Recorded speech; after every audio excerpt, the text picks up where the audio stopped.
Price Lord friends, ஆண்டவராகிய இயேசு கிறிஸ்து நாமத்தினாலே உங்களை சந்திப்பதில் மிக்க மகிழ்ச்சி அடைகிறேன். நம்முடைய சேனலில் ஒவ்வொரு நாளும் ஒவ்வொரு புதிய புதிய ஒரு கண்டென்ட்டோடு கூட உங்களை சந்திப்பதில் மிக்க மகிழ்ச்சி அடைகிறேன். அந்த விஷயத்தில் இன்னைக்கு ஒரு முக்கியமான ஒரு டாபிக் நான் எடுத்து வந்திருக்கேன். என்ன அப்படின்னா, பிள்ளைகளின் எதிர்காலம் பிரகாசமாக இருக்க பெற்றோர் செய்ய வேண்டிய காரியம் என்ன அப்படின்னு சொல்லி நம்முடைய சேனலில் இன்னைக்கு நம்ம என்ன செய்யலாம் பார்க்கலாம். பொதுவாகவே பிள்ளைகள் நமக்கு கிடைத்த ஒரு மிகப்பெரிய ஒரு கிஃப்ட்டு, மிகப்பெரிய ஒரு வரப்பிரசாதம். வேதவசனம் சொல்லுது, பிள்ளைகள் கர்த்தரால் வரும் சுதந்திரம் அப்படின்னு சொல்லி வேதவசனம் சொல்லுது. ஸோ ஒவ்வொரு பெற்றோர்களும் தங்களுடைய குழந்தைகளை வளர்க்கறதுக்கான பொறுப்புகள், அதோடு கூட உரிமைகளையும் அவங்க என்ன செஞ்சிருக்கிறாங்கன்னா பெற்றிருக்கிறாங்க. பெற்றோர்களால் நேசிக்கப்படும் குழந்தைகள் எதிர்காலத்தில் இன்னும் சிறந்து விளங்குகிறார்கள் அப்படின்ட்டு நான் ஒரு புத்தகத்தில் நான் என்ன செஞ்சேன்னா படித்தேன். அந்த விஷயத்தின் அடிப்படையில் பார்த்தீங்கன்னா, பெற்றோர்களுடைய கடமையாக சொல்லப்படுற விஷயங்கள் பார்த்தீங்கன்னா ரொம்ப ரொம்ப முக்கியமான காரியங்களாக காணப்படுது. ஒரு பிள்ளையை வளர்க்குறதுக்கு அவங்களுடைய பேரண்ட்ஸ் எந்த அளவுக்கு ரிஸ்க் எடுக்கிறாங்க அப்படிங்கிறது பெற்றோர்களாக இருக்கிற நம்ம எல்லாருக்குமே தெரிந்ததான ஒரு விஷயம். குழந்தைகளுடைய அந்த குழந்தை பருவத்திலிருந்து அவங்க வளர்ந்து வாலிபர்களாகிற அந்த சூழ்நிலை வரைக்கும், ஏன் திருமணமாகி கொடுக்குற வரைக்கும் அந்த பிள்ளைகளுடைய பருவங்கள், அந்த பிள்ளைகளுடைய கால நிலைமைகளை சரியானதா இருக்கிறதா அப்படிங்கிறத அமைத்து கொடுக்க வேண்டியது யாருடைய கடமை அப்படின்னா, பெற்றோர்களாக இருக்கிற நம்மளுடைய ஒவ்வொருத்தருடைய கடமையாக காணப்படுகிறது. அந்த விஷயத்துல நம்மளுடைய பிள்ளைகளுடைய எதிர்காலம் சிறப்பாக இருக்கிறதுக்கு நம்ம என்ன செய்யணும் அப்படின்னு சொல்லிட்டு ஒரு சில காரியத்தை பார்க்கலாம். முதலாவது பார்த்தீங்கன்னா, வீடு. இந்த வீடு அப்படிங்கிற ஒரு அமைப்புக்குள்ளதான் நம்மளுடைய குழந்தைகள் என்ன செய்யறாங்கன்னா வளர்க்கப்படுறாங்க. குழந்தைகள் நினைவு தெரிந்ததுல இருந்து அவங்க பாதுகாப்பா உணர்கிற ஒரு இடம் என்னன்னா வீடு தான் அப்படின்னு சொல்லி நம்ம சொல்லலாம். ஸோ இந்த இடம் எப்பவுமே குழந்தைங்களுக்கு எப்படி இருக்கும் அப்படின்னா, பிடித்தமான இடமாக காணப்பட வேண்டும். நம்மளுடைய வீடு அமைப்பு, அது ஓட்டு வீடா இருக்கலாம், இல்லை கூரை வீடா இருக்கலாம், இல்லை அப்பார்ட்மெண்டா இருக்கலாம், பில்டிங்கா இருக்கலாம், எதுவாக இருந்தாலும் சரி, அந்த அமைப்பு நம்மளுடைய பிள்ளைகளுக்கு ஏற்ற விதமாக நம்ம என்ன செய்யணுமா செஞ்சு கொடுக்க வேண்டும். இப்போ ஒரு சில வீட்டெல்லாம் பார்த்தீங்கன்னு வச்சுக்கோங்களேன், ஒரே செட்டப்ல வச்சிருப்பாங்க. அது சில நேரத்தில் அவங்களுக்கே போர் அடிச்சு போயிடும். என்னடா வீடு ஒரே செட்டப்பா இருக்குன்னு சொல்லி அவங்களுக்காக போர் அடிச்சு போயிடும். பெற்றோர்ல இருக்கிற நமக்கே அவ்வளவு தூரம் போர் அடிச்சு போகுது அப்படின்னா, அப்போ பிள்ளைங்க அங்கே இங்கேயுமா ஓடிக்கிட்டு ஆடிக்கிட்டு இருக்கிற பிள்ளைங்க, துருன்னு அங்கே இங்கேயுமா இருக்கிற பிள்ளைங்க, ஒவ்வொருத்தருடைய வீடுகளை, ஃப்ரெண்ட்ஸோடைய வீடுகளை பார்க்கிற இந்த பிள்ளைங்க ஸோ இப்படிலாம் எதிர்பார்ப்பாங்க அப்படின்னு சொல்லி நமக்கு நல்லா தெரியும். ஸோ அதனால இந்த வீடு எப்பவுமே பிள்ளைங்களுக்கு பிடித்தமான முறையில் நம்ம என்ன செய்யணுமா அமைக்கப்பட வேண்டும். அதுக்காக ஏமா நீங்க ஒருவேளை ஓட்டு வீட்டில் இருக்கலாம், கூரை வீடுல இருக்கலாம், பிள்ளைங்க ஏமா நீங்க ஏமா மாடி வீடு கட்டலை, காங்கிரீட் வீடு கட்டலை அப்படின்னு சொல்லிட்டு உடனே காங்கிரீட் வீடு நம்மளால என்ன செய்ய முடியாது, கட்ட முடியாது. ஆனால் வீட்டுக்குள்ளே இருக்கிற அந்த அமைப்புகளை என்ன செய்யணுமா பிள்ளைங்களுக்கு ஏற்ற விதமாக நம்ம மாற்றி அமைக்க வேண்டும். ஏன்னா அப்படின்னா தான் அந்த வீடு பிள்ளைங்களுக்கு ஒரு மகிழ்ச்சியை தரக்கூடிய இடமாக காணப்படும். இந்த வீடு இந்த வீட்டுடைய அமைப்பு எப்போ என்ன செய்யக்கூடாதுன்னா, பிள்ளைகளுடைய வாழ்க்கைக்கு துஷ்பிரயோகம் செய்யும் இடமாக இருக்கக்கூடாது அப்படின்னு சொல்லி நான் ஒரு புத்தகத்தில் நினைச்சேன்னா வாசிச்சேன். இந்த நம்முடைய பெற்றோர்களா இருக்கிற நம்மளும் பிள்ளைகளுடைய எதிர்காலமும் நம்ம எதிர்காலம் நல்லா இருக்கணும் அப்படின்னா, அதுக்கு மிகப்பெரிய ஒரு பேஸ் மற்றும் அடித்தளம் என்ன அப்படின்னா, இந்த வீடு அமைப்பு ரொம்ப ரொம்ப சுத்தமானதாக காணப்பட வேண்டும், பிள்ளைகளுக்கு பிடித்ததாக காணப்பட வேண்டும். ரெண்டாவது விஷயம் என்ன அப்படின்னா, சுகாதாரம். இந்த சுகாதாரத்தை நீங்க எடுத்துக்கிட்டீங்க அப்படின்னா, இந்த சுகாதாரம் ரொம்ப ரொம்ப அத்தியாவசியமான ஒரு காரியம். பெற்றோர்கள் குழந்தை வளர்ப்பில் இந்த பிள்ளைங்களுக்கு கற்றுக் கொடுக்க வேண்டிய விஷயங்கள்ல ஒண்ணு என்ன அப்படின்னா, இந்த சுகாதாரமும் ஒண்ணு. ஏன்னா குழந்தைங்க வளர வளர அவங்க இந்த பல் தேய்க்கிறது, அவங்க தனியா குளிக்கிறது, தாங்களை சுத்தம் செய்து கொள்றது, அவங்களுடைய பொருட்களை சுத்தமா வச்சிருக்கிறது, இது எல்லாவற்றையும் பெற்றோர்களா இருக்கிற நாம என்ன செய்யணும், பிள்ளைங்களுக்கு கற்றுக் கொடுக்கணும். எதற்காக கற்றுக் கொடுக்குறோம் அப்படின்னா, நம்மளுடைய பிள்ளைங்க ஆரோக்கியமாக வளர வேண்டும் அப்படிங்கிற ஒரு காரணத்துக்காக நம்மளுடைய பிள்ளைங்களுக்கு சுகாதாரத்தை பற்றி நம்ம கற்றுக் கொடுக்க வேண்டும். அது மட்டும் இல்ல, அவங்களுக்கு தேவையான நேரத்துல தேவையான வயசுல அவங்களுக்கு ஒரு தகுந்த மருத்துவ பரிசோதனை, அதாவது உடம்பு சரியில்லாத நேரத்துல ஒரு மாதிரி டிஸ்டர்பா இருக்கிற சமயத்துல அவங்களுக்கு வந்து மருத்துவ பரிசோதனை செய்வது அவசியம். அது மட்டும் இல்ல, இந்த குழந்தைங்க வந்து வளர்ந்த பிறகும் அவங்களுக்கு வந்து அதை குறித்து, அதாவது இந்த சுகாதாரத்தை குறித்து விழிப்புணர்வு கொடுக்க வேண்டியது யாருடைய கடமை அப்படின்னா பெற்றோர்களா இருக்கிற நம்முடைய கடமையாக காணப்படுகிறது.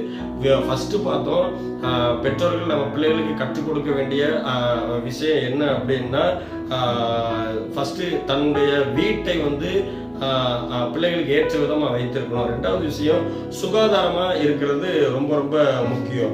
அடுத்தது மூணாவது பாத்தீங்க அப்படின்னா ஆதரவுடன் இருப்பது ரொம்ப ரொம்ப அவசியம். பெற்றோர்கள் குழந்தைகளுக்கு உணர்வு பூர்வமாக துணையா வந்து என்ன செய்ய வேண்டும், இருக்க வேண்டும். அது மட்டும் இல்ல, அவங்க சிறப்பா செயல்படும் போது அவங்களுக்கு வந்து தோல்ல தட்டி கொடுக்கிறது மிக மிக இயல்பான காரியம். டேய், நீ ஒரு காரியத்தை சூப்பரா செஞ்சமா அப்படின்னு சொல்லி பிள்ளைங்களை வந்து தட்டி கொடுத்து என்ன செய்யணுமா, வளர்க்க வேண்டும். ஆனா இந்த குழந்தைங்க, சின்ன பிள்ளைங்க, அவங்க அந்த பருவ வயது வந்ததுக்கு பிற்பாடு பாத்தீங்கன்னா சில விஷயம் வந்து அவங்க ஏதாவது தவறு செய்யறாங்க அப்படின்னா அந்த தவறை வந்து சுட்டி காட்டாம அவங்கள வந்து என்ன செஞ்சிடறோம் அப்படின்னா மன்னிச்சு அவங்கள சரியான பாதையை காட்டினா இன்னும் அந்த குழந்தைங்க எப்படி இருப்பாங்கன்னா பெஸ்டா இருப்பாங்க. ஒரு தப்பு செய்யறாங்க அப்படின்னா அந்த தப்பை வந்து நீ இந்த தப்பு பண்ணிட்ட, நீ எதுக்குமே ஆக மாட்ட, யூஸ்லெஸ் அப்படின்னு சொல்லி அவங்கள வந்து டிஸ்கரேஜ் பண்ணாம அவங்கள டே நீ இப்படி செஞ்சிருந்திருக்கலாம் அப்படின்னு சொல்லி அவங்களுக்கு புரிகிற விதமாக அந்த பிள்ளைங்களுக்கு நம்ம என்ன செய்ய வேண்டும், கற்றுக் கொடுக்க வேண்டும். அது மட்டும் இல்ல, எல்லா நேரங்களிலும் சரியான பாதையை கவனித்து தேர்வு செய்வாங்க. இப்படி நம்ம செஞ்சால் மட்டும்தான் அப்ப நம்ம இது போகக்கூடாது, நம்மளுடைய குடும்பத்திற்கு இழுக்கு, நம்மளுடைய அம்மா அப்பாவுக்கு ஒரு அவப்பேர் வரும் அப்படின்னு சொல்லி அந்த பிள்ளைங்க தாங்களே திருத்திக் கொள்வதற்கு அது வந்து ரொம்ப உறுதுணையா இருக்கும். அது மட்டும் இல்ல, இந்த பிள்ளைங்க எப்பவுமே பேரண்ட்ஸை சார்ந்து இருக்கிறதுக்கு ஒரு பக்க பலமா என்ன செய்யணும், இந்த மாதிரி நம்ம பண்றது ரொம்ப ஹெல்ப்ஃபுல்லா இருக்கும். ஆனா இப்போ மேக்சிமம் என்ன செய்யறாங்க அப்படின்னா எல்லாம் அந்த பிள்ளைங்களை போட்டு அடிக்கிறது, திட்டுறது அப்படின்னு சொல்லி என்ன செய்யறாங்க, வளர்க்குறாங்க. ஆனா அது ஒரு விதத்துல நல்லதுதான். இருந்தாலும் இப்ப இருக்கிற இந்த மாடர்ன் ஜெனரேஷன்ல இந்த ஸ்பீடான உலகத்துல பிள்ளைங்களுக்கு நம்ம வந்து பெற்றோர் எப்படி இருக்கணுமா, ஆதரவாக காணப்பட வேண்டும். அது மட்டும் இல்ல, அடுத்ததாக ஒரு விஷயம் என்ன அப்படின்னா சிறந்த மனிதனாக வளர்க்க முயற்சி செய்யுங்கள். ஒவ்வொரு குழந்தையும் சிறந்த குழந்தையாகத்தான் என்ன செய்றாங்கன்னா அந்த உலகத்துல பிறக்கிறாங்க. வளர்க்கும் முறை தான் வந்து அவங்களுடைய இடம், அந்த அந்த அந்த சூழ்நிலைகளை பார்த்து அவங்க என்ன செஞ்சிடறாங்க, தடம் மாறி விடுக்கிறாங்க. இன்னைக்கு இருக்கிற காலகட்டத்துல இந்த குழந்தைகளுக்கு வந்து இரக்கம், பொறுமை, நேர்மை இதெல்லாம் குறித்து பெற்றோர்கள் வந்து கற்றுக் கொடுக்க வேண்டியது ரொம்ப ரொம்ப முக்கியமான விஷயம். குறிப்பா இந்த குழந்தைங்க வளரும் பருவத்துல இருந்து குழந்தைகளுக்கு மற்றவர்களுக்கு தீங்கு விளைவிக்காத மனுஷனா வந்து என்ன செய்யணுமா, வளர்க்க வேண்டும். இது பெற்றோர்களா இருக்கிற நம்முடைய ஒவ்வொருத்தருடைய கடமையாக காணப்படுகிறது. அடுத்ததாக பாத்தீங்க அப்படின்னா பெற்றோர்களுடைய கடமை என்ன அப்படின்னா சுய மரியாதையை கற்றுக் கொடுங்கள். குழந்தைகள் வந்து உண்மையிலேயே அவங்க வந்து எப்படிப்பட்டவங்கன்னா புத்திசாலிகள் தான். அவங்களுக்கும் சுயமரியாதை அப்படிங்கிறது உண்டு. அவங்க உங்க வார்த்தைகளை புரிஞ்சுக்கிட்டு இருக்கிறாங்களா அப்படிங்கிறது ரொம்ப ரொம்ப அத்தியாவசியமான விஷயம். குழந்தைகளுடைய வார்த்தைகளை நீங்க வந்து என்ன செய்யணும்னா மதித்து கேட்க வேண்டாம். அவங்க ஒரு வார்த்தை சொல்றாங்க அப்படின்னா அதை வந்து நீங்க வந்து அக்செப்ட் பண்ணணும். நிறைய பேர் வீட்டுல வந்து பிள்ளைங்களை வந்து பேசவே விடுறது கிடையாது. நான் பேசுறதா கரெக்டா இருக்கும் அப்படின்னு சொல்லி பேரண்ட்ஸ் வந்து என்ன செய்யறாங்கன்னா அப்படியே டிசைட் பண்ணிக்கிட்டு இருக்காங்க.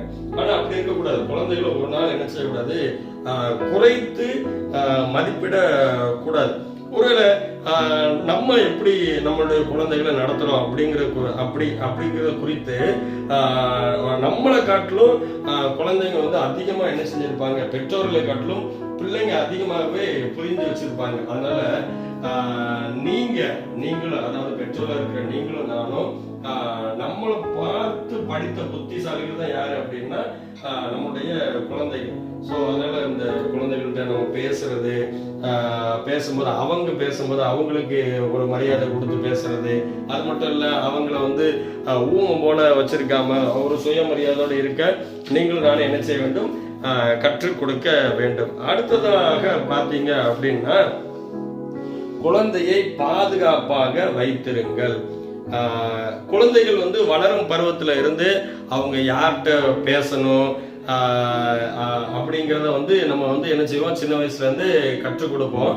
ஆனா அவங்க பேசுற ஆட்கள் சரியானவங்களா அப்படிங்கிறத புரிஞ்சுக்கிட்டு அது யாருடைய பொறுப்புல வருது அப்படின்னா பெற்றோர்ல இருக்கிற உங்களுடைய என்னுடைய பொறுப்புல தான் இருக்கு. அவங்க சரியான ஆள்கிட்ட பேசுறாங்களா, சரியான நபர் கூட நிக்கிறாங்களா, சரியான நபரோட கூட போயிட்டு வர்றாங்களா அப்படிங்கிற விஷயம் யார் கையில இருக்கு அப்படின்னா பெற்றோர்ல இருக்கிற நம்முடைய கையில தான் இருக்குது.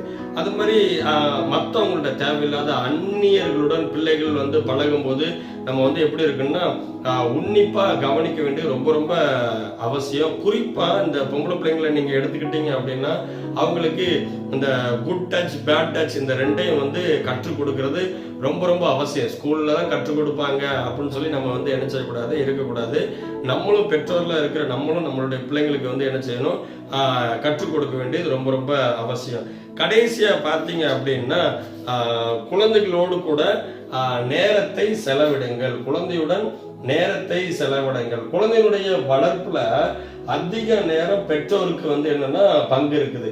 குழந்தை பிறந்த சில வருஷத்துல இருந்து சில வருஷங்கள் வரை பெற்றோர்கள் குழந்தையோடு கூட மகிழ்ச்சியாக இருப்பாங்க, ரொம்ப சந்தோஷமா இருப்பாங்க. அந்த பிள்ளைய கொஞ்சம் என்ன அந்த பிள்ளைய வச்சு நிறைய குட்டி பிள்ளைகள இருக்கும்போது அந்த அளவுக்கு பாசமா இருப்பாங்க. அதே போல இந்த குழந்தைங்க வளர வளர அவங்களுக்கு நேரம் கொடுக்கறத நம்ம என்ன செஞ்சிடறோம்னா விட்டுறோம். ஆனா அப்படி செய்யக்கூடாது. நேரம் செலவிடுவதை ஒரு நாளும் தவிர்க்கவே கூடாது. ஸோ ஒவ்வொரு சூழ்நிலையிலும் நீங்களும் நானும் அந்த பிள்ளைகளோடு கூட நமக்கு கிடைத்திருக்கிற நம்மளுடைய பிள்ளைகளோடு கூட இருப்பது அவங்களுக்கு எப்படின்னா தன்னம்பிக்கையும் உற்சாகத்தையும் கொடுக்கும். சார் என்ன சூழ்நிலை வந்தாலும் சரி எங்க அம்மா அப்பா என் கூட இருக்காங்க அப்படின்னு சொல்லி அந்த பிள்ளைங்க எப்படி இருப்பாங்கன்னா ரொம்ப பூஸ்டப்போடு கூட இருப்பாங்க. குடும்பத்தோடு கூட அட்லீஸ்ட் ஒருவேளை உணவாவது கூட நம்ம என்ன செய்யணும், பிள்ளைங்களோடு உட்காந்து சாப்பிடுறது. சில பேர் ஆபீஸ் நிமித்தமா வேலை நிமித்தமா வெளியில இல்ல லஞ்ச் பாக்ஸ்ல கொண்டு போய் அங்க போய் சாப்பிடுவாங்க. ஒரு இரவு பொழுது உணவாவது இல்லாட்டி காலை பொழுது உணவாவது நம்ம பிள்ளைகளோடு கூட என்ன செய்யணும்னா நேரம் செலவு பண்ணி சாப்பிடணும். அது மட்டும் இல்ல வாரத்துக்கு ஒரு தடவை இல்ல மாசத்துக்கு ஒரு தடவை வெளியில போய் நம்ம என்ன செய்யலாம்னா பிள்ளைகளோடு கூட கடையில உட்கார்ந்து சாப்பிட்டு நேரத்தை என்ன செய்யலாம், செலவு பண்ணலாம். ஸோ இப்பேற்பட்ட இந்த காரியங்கள், இவ்வளவு தூரம் நம்ம சொல்லப்பட்ட இந்த காரியங்கள் பிள்ளைகளுடைய எதிர்காலம் பிரகாசமா இருக்க பெற்றோர்களா இருக்கிற நீங்களும் நானும் செய்ய வேண்டிய அத்தியாவசியமான காரியம். வீட்டை நம்ம எப்படி வச்சிருக்கோம் யோசிச்சு பாருங்க. நம்ம சுகாதாரமா நம்ம இருக்கோமா, பிள்ளைகளோடு கூட டைம் ஸ்பெண்ட் பண்றோமா, இல்ல அவங்களுக்கு நம்ம ஆதரவா இருக்கோமா அப்படிங்கிறத நீங்க யோசிச்சு பாருங்க. ஒருவேளை இந்த வீடியோ பார்த்து கொண்டு இருக்கிறீங்க, இதுவரைக்கும் என் பிள்ளைகளோடு கூட நான் டைம் ஸ்பெண்ட் பண்ணல அப்படின்னு சொல்லி நீங்க ஃபீல் பண்ணீங்க அப்படின்னா தயவு செய்து இனிமேல் நம்மளுடைய பிள்ளைங்க நமக்கு எதிர்காலம், பிள்ளைங்க நம்மளுடைய தூண்கள், அந்த பிள்ளைகள் தான் நம்மளுடைய முதுகெலும்பு. ஸோ பிள்ளைகளுக்காக நம்ம பெற்றோர்களா இருக்கிற நீங்களும் நானும் டைம் ஸ்பெண்ட் பண்ணுவோம். கண்டிப்பா பிள்ளைகளுடைய எதிர்காலம் ஆசீர்வாதமாக இருக்கும். நன்றி.